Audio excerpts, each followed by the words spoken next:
आज स्टार्ट करते हैं अपने क्लास 10 के चैप्टर नंबर 14 को, प्रायिकता और प्रोबेबिलिटी। इसकी जो एक्सरसाइज है 14 ए, इसके इंट्रोडक्शन के बारे में बात करेंगे। केवल इसमें एक ही एक्सरसाइज है जिसके आपको इंट्रोडक्शन देखना है। जो आपकी 14 बी है वो नॉर्मली बेसिक क्वेश्चंस पे है। तो इस वाली एक्सरसाइज के हम क्वेश्चंस को देखेंगे, उससे पहले हमें इसकी इंट्रोडक्शन को देखना है। हम पहले प्रायिकता के कॉन्सेप्ट को समझेंगे, प्रायिकता होती क्या है। उसके बाद में हम इसके फॉर्मूले वगैरह पे और क्वेश्चंस को देखेंगे। तो प्रायिकता होती क्या है? तो प्रायिकता एक तरीके की संभावना है, किसी भी चीज के होने की संभावना। ठीक है। डेफिनेशन आपके सामने ही लिखी हुई है कि किसी घटना के होने की संभावना को प्रायिकता कहते हैं। अब इस संभावना को मैथमेटिकली एक्सप्रेस किया गया है कि हम कैसे मैथमेटिक्स की फॉर्म में इसको डिफाइन करें, कैसे लिखें हम मैथमेटिक्स में इसको, कि किसी भी चीज के होने की संभावना इतनी है। तो मैथ में कैसे हम इसको बताएंगे, यही इस चैप्टर का मेन कॉन्सेप्ट है कि हम किसी भी चीज के होने की प्रायिकता को, मतलब उसकी संभावना को या उसके चांसेस को, कैसे हम मैथ में डिनोट करें या लिखें। तो पहले तो हम बात कर लेते हैं घटना। तो आपने देख ली, डेफिनेशन देख ली, और प्लस साथ में इसकी घटनाएं देख लीजिए। घटनाएं किस टाइप की घटनाएं जिनको हम घटना कहते हैं वो होती क्या है एक्चुअल में, कि पहला, सिक्का उछालना। जैसे आप टॉस करते हैं कॉइन को, ठीक है, किसी भी सिक्के को आप टॉस करते हैं, तो उसमें दो ही रिजल्ट आपके सामने आते हैं, या तो हेड आता है या टेल आता है। ठीक है। तो इस तरीके से हमें नहीं पता कि हेड आएगा या टेल आएगा। इस तरीके की जो भी घटना होगी, जो भी हम करेंगे, उसी को हम क्या कहेंगे, घटना कहने वाले हैं यहाँ पे। ठीक है। और जैसे हमने पासा फेंका, उसमें भी 6 नंबर होते हैं, वो भी हमें नहीं पता कि उसमें से कौन सा नंबर आएगा। तो उन 6 में से कोई भी नंबर आने के चांसेस कितने हैं, तो उन चांसेस को हम प्रायिकता कहेंगे। ठीक है, उसकी हम प्रोबेबिलिटी निकालेंगे। दूसरा, ताश की गड्डी में से एक पत्ता चुनना। तो ताश की गड्डी में आपके टोटल 52 कार्ड्स होते हैं। तो उस गड्डी में से कोई एक पत्ता निकालेंगे, तो उस पत्ते के आने की प्रायिकता क्या होगी। तो इस तरीके से क्वेश्चंस हैं आपके। ठीक है। तो घटना आपको पता चल गई किस तरीके की घटना हो सकती है। या दूसरी और भी घटनाओं पे बात करें तो घटना किसे कह सकते हैं। आपके मान लीजिए क्लास में टोटल 20 स्टूडेंट्स हैं, उसमें से 10 लड़कियां हैं। अब उनमें से यदृच्छा कोई भी बच्चा चुना जाए, तो उनमें से लड़का या लड़की होने की प्रायिकता क्या होगी। है ना, इस तरीके की घटनाएं हो सकती हैं। तो घटना के बारे में देख लिया हमने। अब जो हमने अभी एक शब्द यूज किया था, अभी हमने एक वर्ड बोला था कि यदृच्छा। ठीक है, उसका मतलब क्या होता है। हर एक क्वेश्चन में आपने देखा होगा, वर्ड है आपका यदृच्छा। मतलब इसका इंग्लिश में अगर मीनिंग देखें तो रैंडम। ठीक है। रैंडम का मतलब हो गया कि आपने अचानक से उस काम को किया। जैसे आपने सिक्का उछाला, या आपने ताश की गड्डी में से रैंडमली एक पत्ता खींचा। ठीक है, यदृच्छा एक पत्ता निकाला आपने ताश की गड्डी में से। तो यदृच्छा मतलब आपने रैंडमली, आपको नहीं पता कि कौन सा पत्ता हो सकता है। उस तरीके की जो घटनाएं होती हैं वो यदृच्छा कहलाती हैं। अचानक से आपने एक पत्ता निकाल लिया जिसके बारे में आपको नॉलेज नहीं है। ठीक है। इस तरीके के जो पत्ते होते हैं, या वो इस तरीके का जो पत्ता निकालने की प्रोसेस है, वो आपकी क्या कहलाएगी, यदृच्छा घटना कहलाएगी। ठीक है, इस तरीके से हम निकाल सकते हैं उसको, घटना होने की जो बात हो रही है उसमें। ठीक है। तो इसका मीनिंग इंग्लिश में रैंडम, अचानक से निकाल लेना जिसके बारे में आपको कोई भी जानकारी ना हो। तो एक कॉन्सेप्ट और देखते हैं। एक, जैसे मान लेते हैं कि सिक्का और पासे में कोई भी छेड़खानी नहीं की गई है। छेड़खानी का मतलब है जैसे सिक्के में एक साइड में हेड है और दूसरी साइड में टेल है, तो फिक्स है ना। और ऐसा भी कर सकते हैं कि सिक्के में दोनों साइड हम हेड भी कर सकते हैं और टेल भी कर सकते हैं, तो इस तरीके की छेड़खानी हो गई उस सिक्के के साथ में। ऐसी पासे में, है ना, सेट करा हुआ पासा है ना, जिसमें मन चाहे नंबर अपने हिसाब से लिखे हो। ठीक है। सारे उसके जो फलक होते हैं, फेस होते हैं, वो सब डिफरेंट ना हो। ठीक है, रिपीटेबल हो, उसमें रिपीट हो रखा हो। तो जैसे मान लेते हैं जिसमें छेड़खानी नहीं की होती है, उसे हम बोलते हैं, उस वाले चीज को हम बोलते हैं न्याय संगत। ठीक है, न्याय संगत।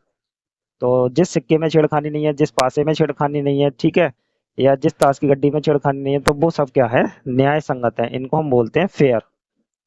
ठीक है, फेयर बोलेंगे। जैसे अगर सिक्के की बात हो रही है तो ये फेयर कॉइन हो जाएगा। ठीक है, और जिसमें छेड़खानी कर देंगे वो अनफेयर हो जाएगा। ठीक है, अब इसको एक वर्ड और भी यूज करते हैं, जिसमें छेड़खानी ना की गई हो, न्याय संगत हो, उसको बोलते हैं अनवाइज्ड। क्या कहते हैं, अनवाइज्ड। ठीक है, अनवाइज्ड भी कहते हैं। और या हिंदी में अनवाइज्ड का मीनिंग हो जाएगा अपक्षता पूर्ण। ठीक है, अपक्षता पूर्ण। और जिसमें छेड़खानी की गई हो, जिसमें छेड़खानी की गई हो, उसे कहते हैं पक्षपात। ठीक है, पक्षपात कह देंगे, एक पक्ष के बारे में ही उन्होंने सेट कर रखा है सिक्का, तो उसे कह देंगे बाइज्ड कॉइन। ठीक है, क्या कह देंगे उसको, बाइज्ड कॉइन। तो मेनली यहाँ पे हमें जो क्वेश्चंस मिलेंगे वो हमें सारे के सारे फेयर मिलेंगे, सिक्के मिलेंगे फेयर, आपका पासा भी होगा, सब फेयर होंगे इस टाइम पे। अनफेयर वाली कोई कंडीशन आपको मिलेगी नहीं, बस बेसिक नॉलेज के लिए आपको यहाँ पे बताया गया है। ठीक है, अगर किसी भी सिक्के में छेड़खानी नहीं है, किसी भी पासे में छेड़खानी नहीं है, तो वो क्या है, न्याय संगत, मतलब वो फेयर कॉइन है, या अनबाइज्ड कॉइन है, या अनबाइज्ड डाइस है। आपका पासे को डाइस कहते हैं। ठीक है ना। अब मान लेते हैं कि किसी भी सिक्के को उछाला, हेड आना और टेल आना, 50-50% चांस हो गया उनके, दो ही तो रिजल्ट हैं आपके। मान लीजिए एक सिक्का है, उसको एक बार उछाला, कितनी बार उछाला, एक बार उछाला। तो एक बार उछाला तो देखिए कि रिजल्ट कैसे लिखते हैं, सिक्का उछालने के रिजल्ट, एक बार उछाल रहे हैं, या तो हेड आएगा या टेल आएगा, बस दो ही तो रिजल्ट आएंगे। इन दोनों रिजल्टों को आप यहाँ पे क्या कहेंगे, परिणाम कहेंगे, या आप और भी कुछ कह सकते हैं, रिजल्ट भी कह सकते हैं, और आप वर्ड यूज कर सकते हैं आउटकम्स। क्या यूज कर सकते हैं, आउटकम्स, परिणाम होते हैं ये। तो ये दो ही रिजल्ट है, तो ये दोनों में से एक ही आएगा, दोनों की बात क्या है, बराबर है, मतलब दोनों की संभावनाएं बराबर है। कैसे, कि भैया दो ही चांस बन रहे हैं कि हेड आ जाए या टेल आ जाए, तो 50% चांस है कि हेड आ जाए और 50% चांस है तो टेल आ जाए। ये परसेंटेज में बात हो गई, अभी ये प्रायिकता में बात नहीं हुई, अभी परसेंटेज में बात हुई है। हम बात कर रहे हैं कि इनके जो रिजल्ट आ रहे हैं, एक बार सिक्का उछाला तो कैसे लिखना है, तो वो हमने लिखे हुए हैं। ठीक है, अगर एक सिक्का दो बार उछालें, ठीक है, एक सिक्के को हम दो बार उछालें या दो सिक्कों को एक साथ उछालें, बात एक ही होने वाली है। तो हम लिख देते हैं दो बार उछालने पर, दो बार उछालेंगे तो कैसे लिखे जाएंगे रिजल्ट। देखिए मान लेते हैं कि या दो सिक्के एक साथ उछालें, बात एक ही है। ठीक है, ध्यान रखेंगे इस बात का। तो मान लेते हैं पहले सिक्के पे हेड आया, दूसरे पे भी हेड आ गया। ठीक है, ये एक रिजल्ट हो सकता है। दूसरा, पहले पे हेड आया और दूसरे पे टेल आ गया। ठीक है, ऐसे ही पहले पे टेल आया, दूसरे पे हेड आ गया। ठीक है, पहले पे भी टेल, दूसरे पे भी टेल। तो इस तरीके से ये हमारे रिजल्ट लिख गए, ये टोटल रिजल्ट लिख गए। तो इन रिजल्टों को हम इस तरीके की ब्रैकेट में, मछली ब्रैकेट में बंद करके रखते हैं। और इस तरीके से हमने टोटल रिजल्ट लिख लिए। इस टोटल रिजल्ट को हम कहते हैं प्रतिदर्श समिष्ट कहते हैं, सैंपल स्पेस कहते हैं। ठीक है, याद रखेंगे, ऐसा कुछ भी नहीं है, बस नाम है इनका। ये टोटल रिजल्ट को हम क्या कहेंगे यहाँ पे, सैंपल स्पेस या प्रतिदर्श समिष्ट कहते हैं। ऐसी बहुत सारे ये घटनाएं हो सकती हैं, जैसे एक थैले में, जैसे आपके चैप्टर में दिया हुआ है ये क्वेश्चन, तो उससे रिलेट करके आपको घटनाओं के बारे में बता रहे हैं। कि जैसे एक थैले में दो तीन कलर की बॉल्स डाल दी, अब उसमें से रैंडमली या यदृच्छा एक बॉल निकालेंगे हम, तो उस बॉल के आने की क्या प्रायिकता होगी। इस तरीके की घटनाएं आपको बहुत सारी देखने को मिलेंगी। तो इन घटनाओं से हम प्रायिकता कैसे निकालते हैं, तो इनको मैथमेटिकली हम कैसे एक्सप्रेस करें। ठीक है, परसेंटेज में तो आप बता सकते हैं भैया 10% चांस है कि 20% चांस है, ऐसे बता सकते हैं। जैसे हमने एक बार सिक्का उछाला, हेड और टेल आने की 50-50% चांस है कि दो ही रिजल्ट संभव है, फेल होगा या पास होगा, है ना।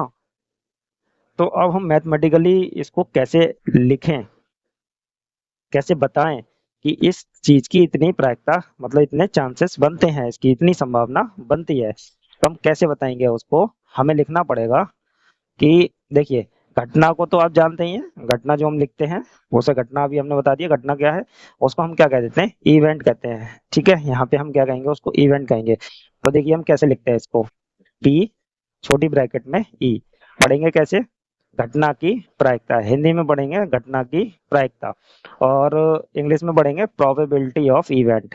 क्या पढ़ेंगे, प्रोबेबिलिटी ऑफ इवेंट पढ़ेंगे। कैसे लिखेंगे इसका फॉर्मूला, यहाँ पे लिखेंगे, फॉर्मूला है आपका अभी प्रयोगों, अभिप्रयोगों की संख्या जिनमें घटना घटित हुई है। काफी बड़ा फॉर्मूला बनने जा रहा है आपका ये। बटे अभी प्रयोगों की कुल संख्या, टोटल संख्या। ठीक है। या और सिंपलीफाई करके इस फॉर्मूले को लिखें, बुक में ही दिया हुआ है आपके। प्रोबेबिलिटी ऑफ इवेंट मतलब उसकी घटना की प्रायिकता। कैसे लिख सकते हैं और इसको आप लिखेंगे घटना के अनुकूल अनुकूल परिणामों की संख्या बटे कुल परिणामों की संख्या। ठीक है। सभी संभव या कुल परिणामों की संख्या, सभी संभव परिणामों की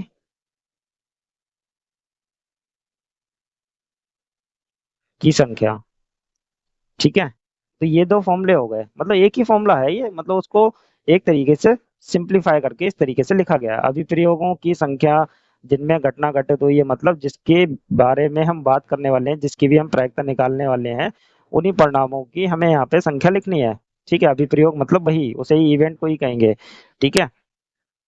तो घटना के अनुकूल जितने भी परिणामों की, हम इस वाले फॉर्मूले पे ज्यादा फोकस करेंगे क्योंकि ये इजी फॉर्मूला है।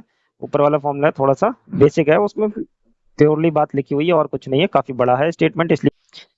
तो सेकंड वाले फॉर्मूले में यही लिखा है कि घटना के अनुकूल परिणामों की संख्या, अनुकूल का मतलब हो गया फेवरेबल, फेवर में बात हो रही है, जिस भी घटना में, जिस भी इवेंट में बात हो रही है, जिसकी प्रायिकता निकालने की बात हो रही है, ऐसे कितने परिणाम आपको मिले हैं उस घटना के अंदर। ठीक है। जैसे हम बात कर रहे हैं कि इस वाले पे बात कर लेना, एक बार सिक्का हमने उछाला, एक बार सिक्का उछाला तो हमारे पास हेड और टेल आया। दो ही रिजल्ट हो सकते हैं, या हेड आएगा या टेल आएगा। अब हम बात करें कि हेड आने की प्रायिकता, किसकी? हेड आने की। हेड आने की प्रायिकता। तो हेड आने की प्रायिकता को हम कैसे निकालेंगे? हम लिखेंगे प्रायिकता ऑफ हेड या फिर प्रोबेबिलिटी ऑफ हेड। ठीक है। Probability of head equals to कितना हो जाएगा? ये कह रहे हैं कि घटना के अनुकूल परिणामों की संख्या, अनुकूल मतलब जिसके फेवर में बात हो रही है, किसकी फेवर में बात हो रही है? हेड की। तो ऐसे कितने हेड आ सकते हैं एक बार उछालने पर? बहुत ध्यान से समझेंगे। घटना के अनुकूल परिणामों की संख्या का मतलब है कि जिसके फेवर में आप प्रायिकता निकाल रहे हैं या क्वेश्चन पूछ रहा है, तो वो कितनी बार आया है उसकी संख्या लिखनी है आपको। तो कितनी बार आया है हेड? यहाँ पे एक ही बार आ रहा है। तो कितना हो गया ऊपर? एक हो गया। अगर दो बार हेड आ रहा होता तो दो लिखते। अभी कितनी बार आया है? एक बार आया है। सभी संभव परिणामों की संख्या, टोटल जितने भी रिजल्ट बन सकते हैं उस घटना के अंदर। ये हमने क्या लिखे हैं? रिजल्ट्स लिखे हैं, ये दो रिजल्ट्स बन रहे हैं। तो जितने भी संभव परिणाम बन सकते हैं, संभव परिणाम बन सकते हैं, उनको आपको यहाँ पे उनकी संख्या लिखनी है। कितने बन सकते हैं? टोटल दो ही रिजल्ट बन सकते हैं, तो हम यहाँ पे दो लिख देंगे। तो हेड आने की प्रायिकता कितनी हो गई? 1/2 हो गई। इस तरीके से हम प्रायिकता को निकाल सकते हैं। ठीक है। आगे चलते हैं। देखिए, जो हमारी प्रायिकता होती है घटना की, प्रोबेबिलिटी ऑफ इवेंट, घटना की प्रायिकता, सबसे बड़ी बात है कि ये कभी भी माइनस की नहीं हो सकती। मतलब ये जीरो से छोटी नहीं हो सकती। जीरो से छोटे नंबर्स क्या होते हैं? सब माइनस के होते हैं। तो ये माइनस की नहीं हो सकती, ये जीरो से छोटी नहीं हो सकती। हाँ, जीरो हो सकती है, जीरो के बराबर। तो ये क्या लिखा हुआ है? हमने लिखा है कि प्रोबेबिलिटी ऑफ इवेंट जो है बड़ी रहेगी हमेशा, किससे? जीरो से बड़ी रहेगी और बराबर भी रहेगी। ये दोनों साइन लगे हुए हैं, तो दोनों स्टेटमेंट है। बड़ी भी रहेगी प्रायिकता जीरो से, और बराबर भी हो सकती है जीरो के, और छोटी रहेगी एक से। एक से ज्यादा कभी किसी की प्रायिकता नहीं हो सकती। ठीक है। और बराबर भी हो सकती है एक के। ठीक है। एक से छोटी भी हो सकती है और एक के बराबर भी हो सकती है, लेकिन एक से बड़ी नहीं हो सकती। तो प्रायिकता हम कह सकते हैं कि जीरो और एक के बीच में काम करेगी आपकी। तो एक से बड़ी प्रायिकता होगी नहीं, और जीरो से छोटी होगी नहीं। तो जिस भी, मान लेते हैं जिस भी घटना की प्रायिकता जीरो आ गई, किसी भी घटना की प्रायिकता मतलब घटना, इवेंट की प्रायिकता जीरो हो गई, तो सोचिए क्या हुआ होगा जब उसकी प्रायिकता जीरो हो गई। तो जाहिर सी बात है कि उस घटना में कोई भी चीज नहीं हुई है, उस घटना को नहीं किया गया है, तभी तो उसमें किसी भी चीज की प्रायिकता नहीं आ रही है। अगर प्रायिकता आती तो वो घटना हुई होती, और जब प्रायिकता हुई मतलब उसमें घटना हुई नहीं है तो उसकी प्रायिकता आ कैसे जाएगी? मतलब उस घटना के अंदर कोई भी काम नहीं हुआ है, मतलब घटना हुई ही नहीं है, तो उसकी प्रायिकता कितनी होगी? 0। तो मतलब घटना नहीं हुई, घटना नहीं हुई है, हुई है। ठीक है। और मान लेते हैं किसी भी घटना की प्रायिकता 1 आ गई, तो वो क्या है? संभव है, मतलब वो हुई है। ठीक है। वो क्या है? संभव है, संभव घटना है, कंफर्म, वो होना ही होना है, वो हुई है, मतलब पूरी घटना हुई है, इसलिए उसकी प्रायिकता क्या हो गई है? 1 हो गई है। ठीक है। और निश्चित, है ना? तो मतलब कंफर्म है वो घटना आपकी हुई हुई है। ठीक है। तो यहाँ से एक बात क्लियर हो गई है कि जो भी घटना हुई है उस घटना के अंदर हमें क्या मिलेंगे? परिणाम मिलेंगे, रिजल्ट मिलेंगे। जरा यहाँ देखते हैं हम। तो जो भी घटना हुई है हमारी, उस घटना के अंदर हमें क्या मिलेंगे? परिणाम मिलेंगे, जिसे हम रिजल्ट्स कहेंगे या आउटकम्स कहेंगे। तो उस घटना के अंदर हम सभी परिणामों का प्रायिकता निकालेंगे। ठीक है। सभी परिणामों की प्रायिकता निकालेंगे, जैसे अभी हमने नीचे यहाँ पे हेड की निकाली है, अगर हमने हेड की निकाली, ऐसे ही अगर हम बात करें, है ना, प्रायिकता किसकी निकालें? प्रायिकता निकालें हम टेल की, प्रायिकता निकालें टेल की। तो देखिए, एक बार सिक्का उछालने पर टेल कितनी बार आया? टेल केवल एक ही बार आ रहा है। कितनी बार आ रहा है? ये तो होगा ना कि अनुकूल परिणामों की संख्या, किसके अनुकूल की बात हो रही है? टेल के। तो टेल कितनी बार आया है? टेल हमारा कितनी बार आया है? सिर्फ और सिर्फ एक बार। तो एक ऊपर, और सभी संभव परिणामों की संख्या, जितने टोटल रिजल्ट्स आए हैं आपके, कितने आए हैं? 2। तो यहाँ पे 2 आ गया। तो यहाँ से ध्यान से देखिए कि हमारे पास में प्रोबेबिलिटी ऑफ टेल कितनी आ गई, मतलब टेल की प्रायिकता कितनी आ गई? 1/2। और आपकी इसमें ये देखिए ध्यान से, ये प्रायिकता ऑफ हेड कितनी आ गई है आपके पास में? 1/2, है ना? हेड की प्रायिकता कितनी है? 1/2। टेल की प्रायिकता कितनी है? 1/2। आप चाहें तो पॉइंट में भी लिख सकते हैं, ऐसी कोई बाउंडेशन नहीं है, 1/2 ही रहने दिया हमने। तो दोनों की प्रायिकता ध्यान से देखिए कैसी आई है? एक बराबर आई है। कैसी आई है? दोनों की मतलब एक बार सिक्का उछालने पर टोटल जो रिजल्ट आ रहे हैं हमारे पास में, दो दो ही रिजल्ट आ रहे हैं, और दोनों की हमने प्रायिकता निकाल ली है। ठीक है, दोनों की हमने प्रायिकता निकाल ली है। अब जब दोनों की प्रायिकता हमने निकाल ली है, तो दोनों की प्रायिकता कितनी कितनी आई है? 1/2, 1/2। तो जिस घटना में सभी रिजल्टों की, जिस घटना में, किसी भी घटना में अगर सभी रिजल्टों की प्रायिकता, सभी रिजल्टों की प्रायिकता क्या हो? एक जैसी हो। ठीक है। दोबारा से समझेंगे इस बात को कि किसी भी घटना में जो भी रिजल्ट आए हैं, किसी भी घटना में जो भी रिजल्ट आए हैं, उनकी प्रायिकता, उन रिजल्टों की प्रायिकता निकाल ली, दोनों की प्रायिकता। ठीक है। उनकी प्रायिकता एक जैसी ही हो, समान हो, बराबर हो। एक जैसी का मतलब बराबर हो। तो उस तरीके की जो भी घटनाएं होती हैं, इस तरीके की जो भी घटनाएं होती हैं वो क्या होती हैं? समप्रायिक होती हैं। क्या होती हैं? समप्रायिक। ठीक है। समप्रायिक घटनाएं कहलाती हैं। समप्रायिक मतलब, इंग्लिश में अगर हम बात करें तो इंग्लिश में है equally likely. Equally likely event कहते हैं इनको। तो दोबारा से इस बात को सुन लेते हैं, कोई बात नहीं, नहीं समझ में आया एक बार और देखते हैं। किसी भी घटना में जितने भी रिजल्ट्स आए हैं उन सभी रिजल्टों की हमने प्रायिकता निकाल ली इस वाले फॉर्मूले से। ठीक है। अभी हम क्वेश्चन करेंगे और ढंग से समझेंगे। तो प्रायिकता निकाल ली, अब वो प्रायिकता का मान, जो भी वैल्यू आई है प्रायिकता की, वो बराबर आई है। जब बराबर आएगी, सभी टोटल रिजल्ट कितने? 2, दोनों की प्रायिकता कितनी आ गई? बराबर आ गई। ऐसी घटनाओं को हम क्या कहेंगे? समप्रायिक घटनाएं कहते हैं, या इक्वली लाइकली आउटकम्स या परिणाम कहते हैं। ऐसी समप्रायिक घटना बन जाती है ये वाली, जिसके रिजल्ट, जिसके भी रिजल्टों की प्रायिकता क्या होती है? बराबर होती है। ठीक है। चलते हैं आगे। और हेड को हम यहाँ पे कहते हैं चित्त कहते हैं। ध्यान रखेंगे, चित्त को हम क्या कहते हैं? हेड कहते हैं।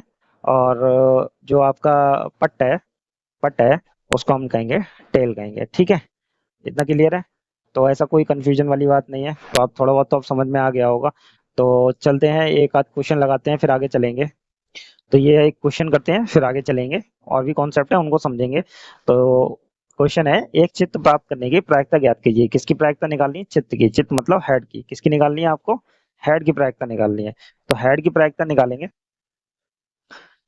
जब एक सिक्के को एक बार उछला जाता है। सिक्का कितनी बार उछला जा रहा है? एक बार उछला जा रहा है।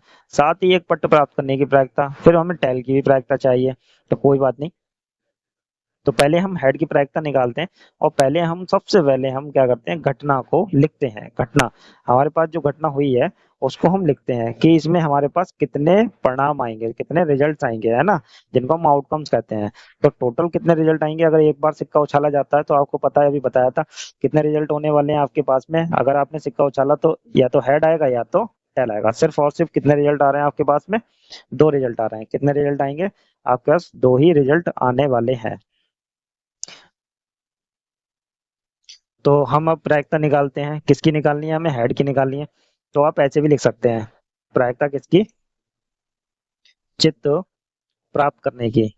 हिंदी में भी लिख सकते हैं, करने की, ठीक है। या आप लिख सकते हैं प्रोबेबिलिटी ऑफ हेड, इस तरीके से भी लिख सकते हैं। तो आपके पास फॉर्मूला क्या है, आप फॉर्मूला जरूर लिखिए, क्योंकि फॉर्मूले के आपको मार्क्स मिल जाएंगे। अगर थोड़ी सी भी आपकी गलती हुई तो फॉर्मूले के मार्क्स मिल जाएंगे। इवेंट के अनुकूल,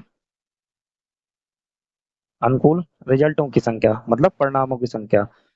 थोड़ा हिंदी में लेंथी है फॉर्मूला, परिणामों की संख्या।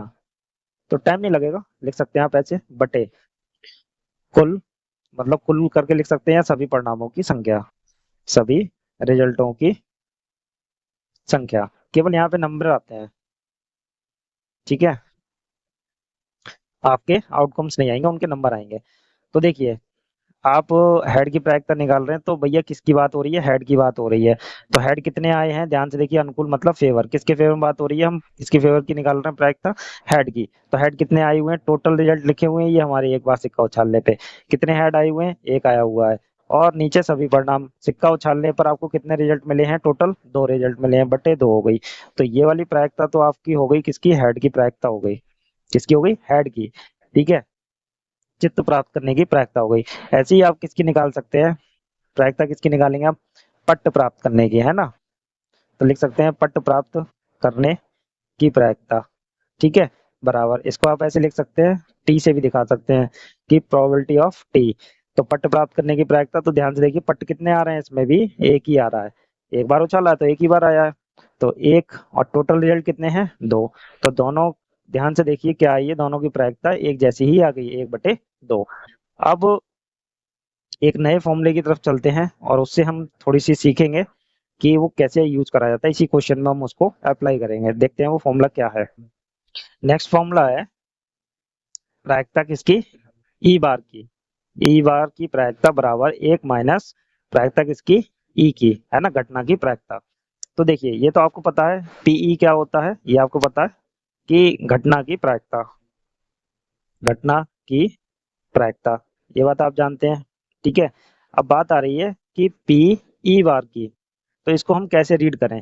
पहले तो हम ई बार के बारे में ही समझ लेते हैं, ई बार क्या होता है। देखिए, ई बार का मतलब है, ई बार को आप क्या कहेंगे, जरा आप भी बताइए। ई नहीं पढ़ते हैं इसको, क्या पढ़ते हैं, ई नहीं। ई नहीं आ गया होगा कि ई नहीं का मतलब है कि घटना नहीं, मतलब घटना नहीं हुई है, ठीक है, घटना नहीं घटने की प्रायिकता बोला जाएगा इसको, घटना ना घटने की प्रायिकता। ई बार को हम क्या कहते हैं, घटना ना घटने की प्रायिकता, कि ऐसी घटना नहीं हुई है, उसकी प्रायिकता कितना ही होगी, ये इस तरीके से हम इसको डिनोट करते हैं। तो हम कैसे निकाल सकते हैं, घटना होने की प्रायिकता को एक में से घटा दें तो हमें ये पता चल जाएगा घटना ना होने की प्रायिकता कितनी होगी। जैसे कि, और हम इनको क्या कहते हैं फिर देखेंगे अभी हम, कि हम इसको ये भी कह सकते हैं, ये जो ई बार है, ई बार है, इसको हम क्या कह सकते हैं, घटना की पूरक घटना, सही है। मतलब पूरक का मतलब उसके विपरीत। तो जो घटना हमारी हो रही है, हमारी जो घटना हो रही है, ई घटना हो रही है, उसके विपरीत की घटना को हम क्या कहेंगे, ई बार कहेंगे। घटना हो रही है, उसके विपरीत क्या होगा, कि घटना ना होना, ठीक है। इस तरीके की घटना को हम क्या कहते हैं, ई बार कहते हैं, या पूरक घटनाएं भी कहते हैं। क्या कहेंगे हम इसको, पूरक घटनाएं भी कह सकते हैं हम इसको। तो इतना याद रहेगा आपको, पूरक घटनाएं भी कह सकते हैं। अब जैसे कि हमने लास्ट वाले क्वेश्चन को किया था, लास्ट वाले क्वेश्चन को ये हमने किया हुआ है, तो लास्ट वाले क्वेश्चन में अगर हमसे कह दें, देखिए हेड आने की प्रायिकता कितनी है, एक बटे दो। अब हेड नहीं आ रहा तो हेड आ रहा है, मतलब हेड आने की प्रायिकता कितनी आ गई, एक बटे दो। अब हेड आ रहा है इस टाइम पे टेल नहीं आएगा, जिस टाइम हेड आया है उस टाइम पे टेल नहीं आएगा। तो टेल ना आने की प्रायिकता तो हम कैसे निकाल सकते हैं कि प्रोबेबिलिटी ऑफ ई बार, ठीक है, प्रायिकता किसकी, ई बार की, घटना ना होने की। तो प्रायिकता में हम बात कर रहे हैं किसकी प्रायिकता की बात कर रहे हैं कि टेल ना आने की प्रायिकता। हेड आ गया, बहुत ध्यान से समझेंगे। देखिए अभी नीचे वाली लाइन नहीं देखिए, इसको देखिए सिर्फ, कि हेड आने की प्रायिकता 1/2 हो गई। जब हेड आ रहा है तो कौन नहीं आया, टेल नहीं आया, और टेल ना आ रहा, नहीं आ रहा है तो वो क्या हो रहा है, घटना नहीं हो रही है। तो घटना में टेल नहीं आ रहा, तो घटना नहीं घटित हो रही है इसका मतलब। तो क्या होगा, प्रोबेबिलिटी ऑफ ई बार, मतलब हम ई बार को क्या कहेंगे इस टाइम पे भी, इस टाइम पे कि टेल ना आने की प्रायिकता। टेल ना आने की प्रायिकता कितनी हो जाएगी, 1 माइनस जो हो रही है घटना उसे घटा देंगे, एक में से कौन सी घटना हो रही है, प्रोबेबिलिटी ऑफ हेड, हेड आने की प्रायिकता को घटा देंगे। तो 1 माइनस 1/2 कितनी रह गई, 1/2। टेल ना आने की प्रायिकता भी क्या हो गई आपकी, एक 1/2 हो गई। ये आप देख ही रहे हैं कितनी प्रायिकता हो गई, 1/2 हो गई। क्लियर हुआ होगा कुछ। तो इस फॉर्मूले का हम यूज करके बहुत कुछ कर सकते हैं। और हम एक बात करें इस फॉर्मूले की, कि अगर हम बात करें कि घटना होने की प्रायिकता प्लस घटना ना होने की प्रायिकता ई बार, इन दोनों को जोड़ दें तो इनका जोड़ कितना आ जाएगा, 1 आ जाएगा। तो ये भी एक हमारे पास इसी फॉर्मूले से बनाया हुआ फॉर्मूला है और कुछ नहीं है। इसको हम इस तरीके से भी लिख सकते हैं। तो बस हम इतना याद रखेंगे, ई बार क्या दिखाता है, पूरा घटनाओं को दिखाता है, ठीक है। या फिर नॉट इवेंट भी कह सकते हैं इसको, घटना नहीं का मतलब क्या हो गया, नॉट, ठीक है, इवेंट, नॉट इवेंट, घटना नहीं। इतनी बात क्लियर हो गई। तो इन दो फॉर्मूलों की मदद से, एक तो फॉर्मूला आपके पास ये है कि किसी भी चीज की प्रायिकता निकालने का, कि घटना के अनुकूल परिणामों की संख्या बटे कुल परिणामों की संख्या। एक फॉर्मूला तो ये हो गया प्रायिकता निकालने का। दूसरा फॉर्मूला आपके पास में कौन सा हो गया, कि घटना होने की प्रायिकता, ठीक है, और घटना ना होने की प्रायिकता, इन दोनों का योग कितना आएगा, 1 आएगा। अगर हम बात करें पिछले वाले लास्ट वाले क्वेश्चन में, तो ध्यान से देखिए, हेड और टेल आने की प्रायिकता 1/1/2 है। तो अगर हम इन दोनों को जोड़ें तो टोटल प्रायिकता कितनी हो गई, 1 हो गई। हो गई नहीं हो गई। तो घटना होने की प्रायिकता और ना होने की प्रायिकता को जोड़ के हम 1 ला सकते हैं, तो 1 आ जाएगी। तो हमारी जो भी आंसर है उस घटना का, मतलब जो भी इवेंट का हुआ है, उस इवेंट का आंसर क्या होगा आपका, बिल्कुल राइट हो जाएगा। तो अब क्वेश्चन की साइड चलते हैं और क्वेश्चंस को लगाते हैं, और फिर उसके बाद अपनी एक्सरसाइज को करेंगे, एक दो क्वेश्चंस करते हैं। तो ये ले क्वेश्चन को करते हैं। इस क्वेश्चन में कहते हैं, एक साधारण पासे को फेंक कर 3 से बड़ी संख्या प्राप्त करने की प्रायिकता ज्ञात कीजिए। तो ध्यान से देखिए, साधारण पासा है मतलब फेयर, फेयर डाइज है, ठीक है, अनवाइज्ड है, मतलब इसमें कोई छेड़खानी नहीं की गई है।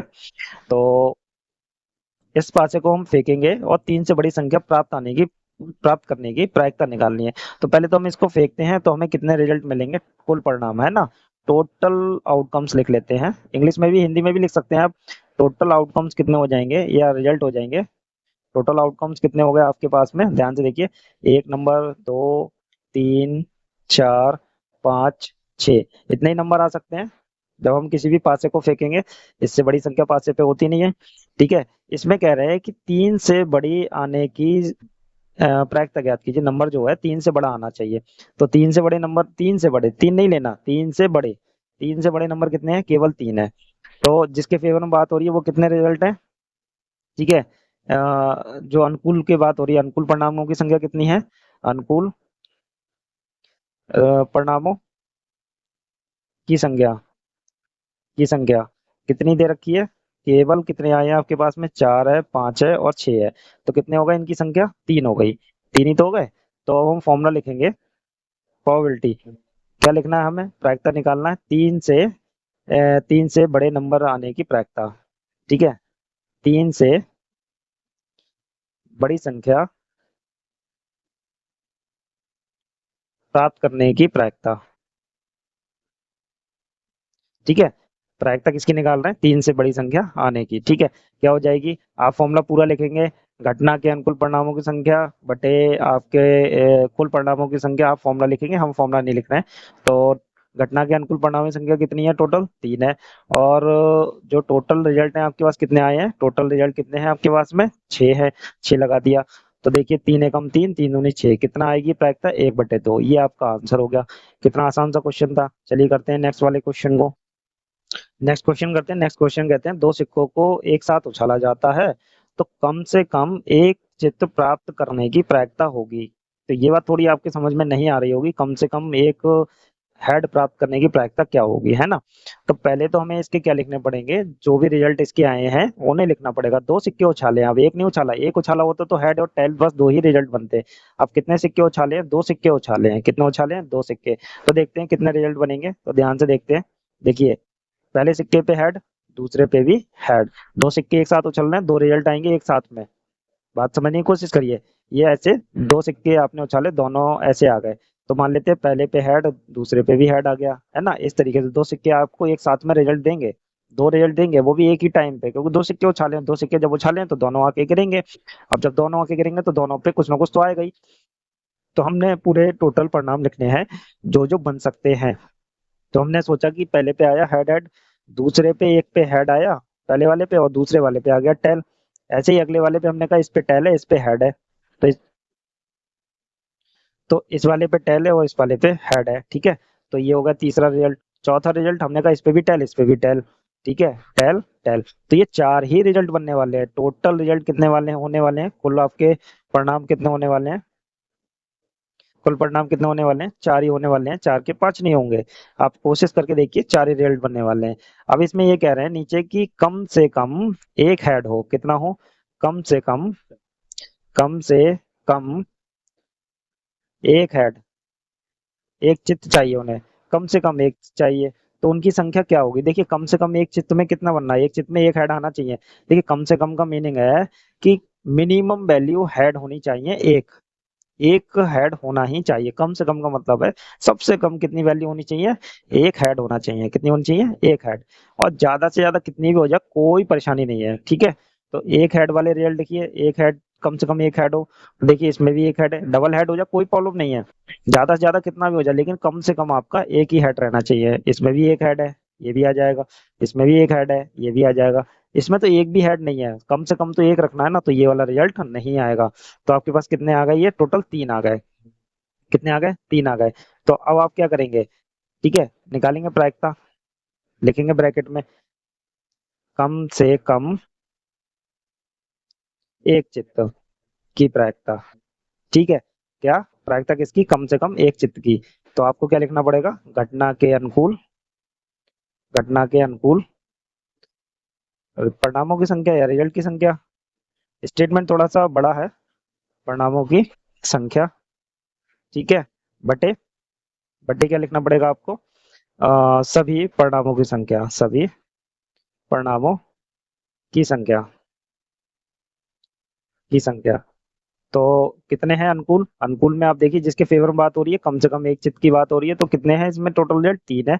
और आपके पास सभी परिणामों की संख्या कितनी आई है, एक दो तीन चार, कितने आए हैं, टोटल कुल परिणाम कितने हैं, चार है। तो बटे चार, ये आपका आंसर हो गया, सीधा सा है। बस आपने अगर रिजल्ट लिख लिए तो बस आपका काम हो गया, आंसर आ जाएगा आपका। करते हैं नेक्स्ट वाले क्वेश्चन को। तो नेक्स्ट वाले क्वेश्चन को करते हैं। नेक्स्ट वाले क्वेश्चन में कहते हैं कि दो खिलाड़ी संगीता और रेशमा टेनिस मैच खेलती हैं। संगीता द्वारा मैच जीतने की प्रायिकता 0.62 है, ठीक है, 0.62 है। तो रेशमा द्वारा मैच जीतने की प्रायिकता ज्ञात कीजिए। हमें संगीता के मैच जीतने की प्रायिकता मिल गई, और रेशमा द्वारा मैच जीतने की प्रायिकता हमसे पूछ रहे हैं। तो देखिए सीधा सा कॉन्सेप्ट है, कैसे करेंगे। हमें किसकी मिल गई प्रायिकता, संगीता, एक सेकेंड, सही से लिखते हैं, संगीता द्वारा मैच, संगीता द्वारा मैच जीतने की प्रायिकता कितनी मिल गई आपको, 0.62। यहाँ पे एक मात्रा और लगा लेंगे, मैच हो जाएगा। तो इतनी मिल गई। अब हमसे क्या पूछ रहे हैं कि प्रायिकता निकालो रेशमा, रेशमा द्वारा मैच जीतने की। तो ये हमें निकालनी है, कैसे आएगी, ये आपको भी पता है कैसे आनी है, क्योंकि आपको पता है कि टोटल कितना इसमें काम हो रहा है। दो लोग खेल रहे हैं, दो लोग खेल रहे हैं। जब दो लोग खेल रहे हैं तो ये दोनों की प्रायिकता जो भी होने वाली है उनका योग कितना होने वाला है, एक। मतलब उस घटना की टोटल प्रायिकता जितनी होने वाली है वो कितनी होती है, एक। किसी भी घटना के अंदर हम उनके रिजल्ट की प्रायिकता निकालेंगे और उन सबको जोड़ लें तो कितना हो जाता है, एक। तो हम यहाँ लिख सकते हैं कि जो हमें इसकी इसकी प्रायिकता को हम क्या मान लेते हैं, जो भी आपको मानना है, रेशमा या प्रायिकता आप इवेंट कह सकते हैं, कुछ भी कह सकते हैं। ठीक है, तो देखिए हम दोनों की जोड़ लेते हैं। तो यहाँ पे लिखेंगे प्रायिकता किसकी, संगीता की, संगीता मैच। ठीक है, शॉर्ट में लिख लिया। और प्रायिकता किसकी, रेशमा की मैच की। ठीक है, बराबर कितनी होनी चाहिए, एक होनी चाहिए। ये आपको मिली हुई है 0.62। ठीक है, और प्लस कि रेशमा के मैच जीतने की प्रायिकता हमने शॉर्ट में लिख लिया, रेशमा मैच की लिख ली है हमने। ठीक है, कितनी हो गई, बराबर एक हो गई। इसको इधर भेज दीजिए, तो रेशमा के मैच जीतने की प्रायिकता कितनी आ जाएगी, आप देख लीजिए इसमें, बराबर 1 - 0.62। ठीक है, इसको घटा के हम लिख देंगे, कितनी हो गई, 0.38। तो आ गई आपके पास रेशमा के मैच जीतने की प्रायिकता कितनी, 0.38। अभी आप कहेंगे कि आपने ये बताया था कि घटना ना घटित होने की प्रायिकता कितनी होगी, उस वाले फॉर्मूले से आपने कर दिया। हाँ, घटना ना घटित होने की प्रायिकता की ही बात हो रही है। देखिए, अगर संगीता मैच जीतती है तो रेशमा क्या करती है, मैच को हारती है। ठीक है, और रेशमा के हारने के चांस कितने हैं, वो हमने निकाल लिए। वही उतने ही तो चांस बचे हैं उसके जीतने के, जितने उसके हारने के हैं। जरा कॉमन सी बात आप सोचिए कि अगर मान लीजिए रेशमा 70% चांस है संगीता के जीतने के, आप सपोज करिए संगीता के पास 70% चांस है जीतने के, रेशमा के पास कितने परसेंट चांस है हारने के, 30%। ठीक है, अगर हम 100 में लेके चले इसे, तो हम मान लेते हैं 70% चांस है किसके पास, संगीता के पास में, मैच जीतने के। और 30% चांस हारने के किसके हो गए, 30% चांस मतलब 30% में कौन आ जाएगा कि 30% रेशमा, 30% में रेशमा आ जाएगी कि वो 30% चांस है उसके पास कि वो संगीता से जीत जाए। मतलब संगीता 30% से ही तो हार रही है, तो हारने की तो चांस है, मतलब 30% वो चांस थे रेशमा के जीतने के, इसलिए वो हार गई है। यही तो बात हुई है। चलिए कोई बात नहीं, दोबारा समझते हैं। रेशमा को जीतने के लिए कितने परसेंट चांस मिल रहे हैं, 70% चांस है उसके। अब हमारे पास बचे कितने, 30%। 30% में क्या हो सकता है, आपकी रेशमा जीत सकती है, संगीता के पास 70% चांस है, तो रेशमा जीत सकती है। कितने चांस है जीतने के, 30% चांस है। अब वही तो चांस उसके हारने के कारण है, 30% में ही तो वो हार रही है, क्योंकि 70% लेगी संगीता, 30% रह गया रेशमा के पास में, तभी तो वो हार गई, उसके चांसेस कम है, उसके चांसेस कम है। तो इसी बात को यहाँ पे इस फॉर्मूले से सॉल्व किया गया है। करते हैं नेक्स्ट वाले क्वेश्चन को। नेक्स्ट क्वेश्चन को देखते हैं। एक थैले में 3 लाल और 2 नीली गेंद है। थैले में से यदृच्छया एक गेंद निकाली जाती है, यदृच्छया एक गेंद निकाली जाती है, एक नीली गेंद के होने की प्रायिकता क्या होगी, है ना। नीली गेंद होने की प्रायिकता क्या होगी। पहले तो हम थैले में बॉल लिख लेते हैं, कितनी बॉल्स है हमारे पास, 3 रेड बॉल है, R1 है, R2 है एंड R3। 3 बॉल हो गई, ये वाली लाल वाली, और 2 हो गई आपके पास नीली गेंद। तो B1 एंड B2, ये हमने थैले में बंद कर दी बॉल डाल के। टोटल बॉल डाल दी हमने, टोटल बॉल कितनी हो गई आपके पास में, 5 हो गई। तो कुल परिणामों की संख्या कितनी आ गई आपके पास, कुल परिणाम, परिणामों या आउटकम्स की संख्या, कितनी संख्या आ गई, थैले में कितनी बॉल्स हैं, 5। कितनी आ गई, 5। अब बात कर रहे हैं आगे कि एक नीली गेंद के निकाले जाने की प्रायिकता, एक नीली गेंद आने की प्रायिकता। तो देखिए यहाँ लिखेंगे नीली गेंद की संख्या। अब बताइए भाई, नीली गेंदों की संख्या कितनी आ रही है थैले में, नीली गेंद कितनी डाली गई है थैले में, सिर्फ और सिर्फ कितनी डाली गई है, 2 डाली गई है। कितनी डाली गई है, 2। तो हम प्रायिकता अगर निकालें, तो प्रायिकता निकालें किसकी, नीली गेंद, गेंद निकालने, ठीक है, की प्रायिकता, निकालने की प्रायिकता क्या, कि घटना के अनुकूल, फॉर्मूला थोड़ा सा बड़ा है, घटना के अनुकूल परिणामों की संख्या, परिणामों की संख्या। आप फॉर्मूला लिखेंगे तो आपको मार्क्स मिलेंगे। और कुल परिणामों की संख्या, ठीक है ना, कुल परिणामों की संख्या, कुल रिजल्ट कितने आएंगे। देखिए कितने की बात हो रही है, 2 गेंद नीली हैं और कुल कितने रिजल्ट हैं, 5 है, ये आपका आंसर हो गया। इतना छोटा सा क्वेश्चन था, बस आपको ये दो चीजें लिखनी है जिसके फेवर में बात हो रही है और कुल रिजल्ट्स कितने बन रहे हैं। तो इस टाइप के क्वेश्चंस आपने कर लिए। अब चलेंगे अपनी एक्सरसाइज की तरफ और एक्सरसाइज के क्वेश्चंस को सॉल्व करते हैं। चलिए, थैंक यू।